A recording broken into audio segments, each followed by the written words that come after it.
time it gets better, babe. Oh, you got to keep pushing. Welcome to Happy Hour. I'm Cameron Stiehl, and you find us today at Trax. Not going to tell you how much time I've spent here. Please help me welcome Nick Pugh. Hi, how are you? Oh, good. How are you? Good. It's good to see you. What would you like to drink? Rum and Coke. Vanilla, vodka, and soda. Well, let's just dive right in. Okay.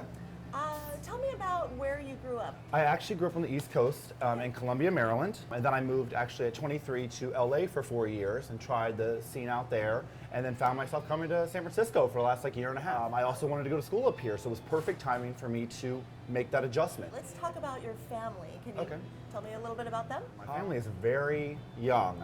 My mother, she was a good girl. One night, alone at 16, and her first time, and here I am. Really lucky. She had a giant baby.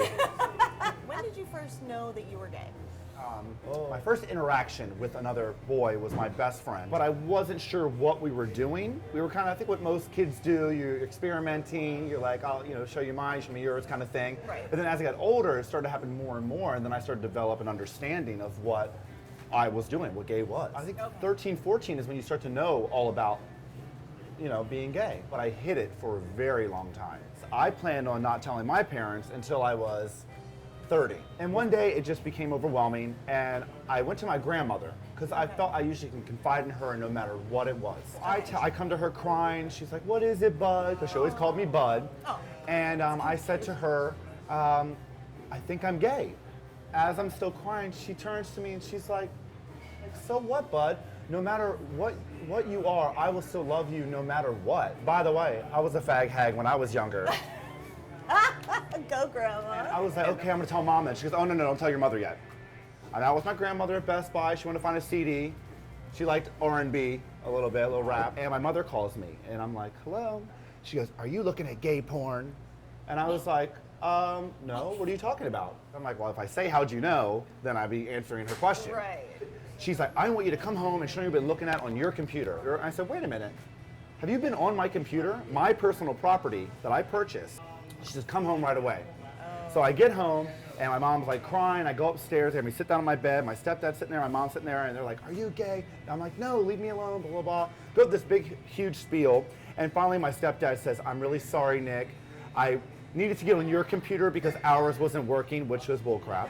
And surpassed my password, however he did, I have no idea. And they found all the stuff that I've been looking at. Are they hackers or something? Apparently, they have a secret life of hacking, underground tunnel and an office or something. So I finally just said, "Yes, I'm gay. I didn't plan on telling you. I wasn't ready. I'm sorry." My mom's going crazy, screaming. She says one thing to me that I will never forget: "If I knew you were going to be gay, I would not have had you." And then walked out of the room. And I said to her, "If I knew you were going to be a bitch about it, I never would have came out." But I did come home one day, which I thought was pretty funny. Don't have any swimsuit models posted up in my room, but there was a Brooke Burke poster posted onto my closet wall, like that was going to change me somehow. Like somehow I'm going to see her and a miracle's going to shine upon me and A pretty girl turn fixes me. everything. Yeah. But I You must say that you were in school. Tell me more about that. What are you doing now? Well, right now I'm actually in school at the National Holistic Institute for Massage Therapy and Health Education. Very nice. I've tried out different things I was interested in and always had massage therapy in the back of my mind. Switching topics a little bit, we've been dealing with a lot of bullying. Did any of that happen to you? I think that I may have been one of the lucky ones. I mean, I was very sporty. I played baseball, I played basketball for my high school.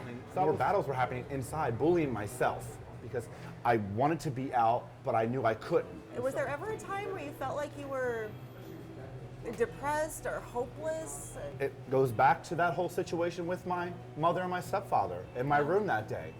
I know that my mother thinks I'm disgusting, but it made me feel depressed. It made me not want to leave the house. I stuck through it and, kept the good fight going. That's all you can do. Like, you can sit there and wallow, but you're not going to get any results from that. You're going to try to make them see your view. You can give them information to guide them in the right direction. There are other ways to deal with this, and I know it's hard. Life sucks sometimes. Life is difficult, and life doesn't get easier. This is just a stepping stone and something that you can get past and become a better person. Don't be afraid to talk about it. Don't be afraid to Get out there. It does get better. I mean, Yeah. there's a reason that campaign exists. It really, Yes. it does get better. Who inspires you? Well, I actually have two people that inspire me. My grandmother. Your grandmother inspires me. I Uh, haven't right? even met her yet, and she Well, rocks. I mean, she's amazing. Something totally outside of her bubble, she's willing to bring in and understand That's that. really cool. Even if she calls me 15 times in a row and I can't answer, a little frustrating, I still call her back. And who's your second inspiration? I'd have to say the first person I met here, Lonnie Haley, who is well known in this town. It's Mercedes Monroe, who is also Miss Gay Northern California. His patience and what he does for the community. I mean, he will do a play for the gay community. He does pageants, shows, works full time, coaches a softball team. Like, I don't even understand how you can fit that all in a day. I don't know. If And he I- sleeps, I don't know when. And I have said to him, I aspire to beat you. Not saying I want to be a drag queen.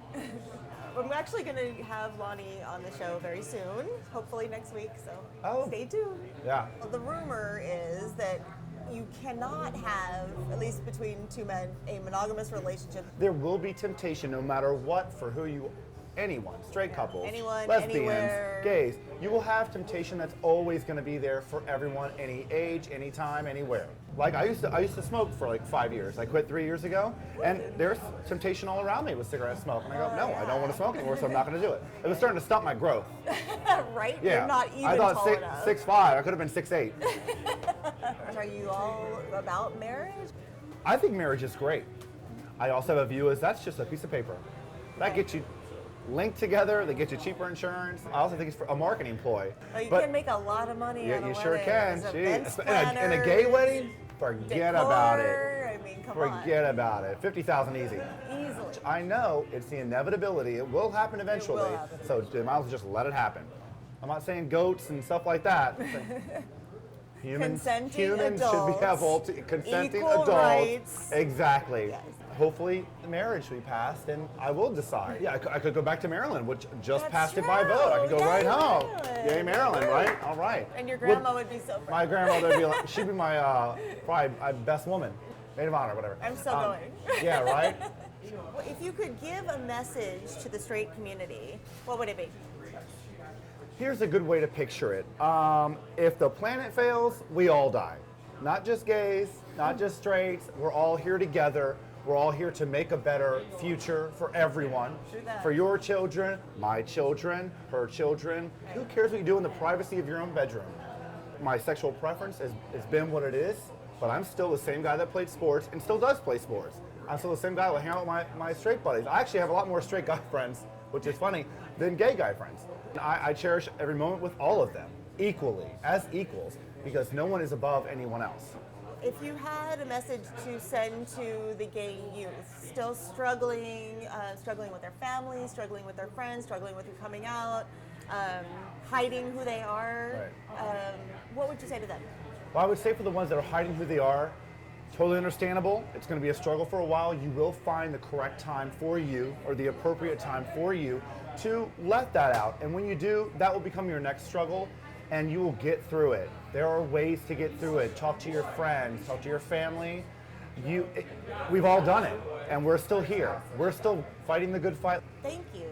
Thank you Of course. so much for today. Yes. You're amazing, absolutely Thank you. amazing. As are you. Thank you guys for watching, and thanks for coming to Happy Hour. Yes. Give me a hug. All right. Woohoo! But don't you ever give up, because in time it gets better, babe. Oh, you got to keep pushing on, because tomorrow's a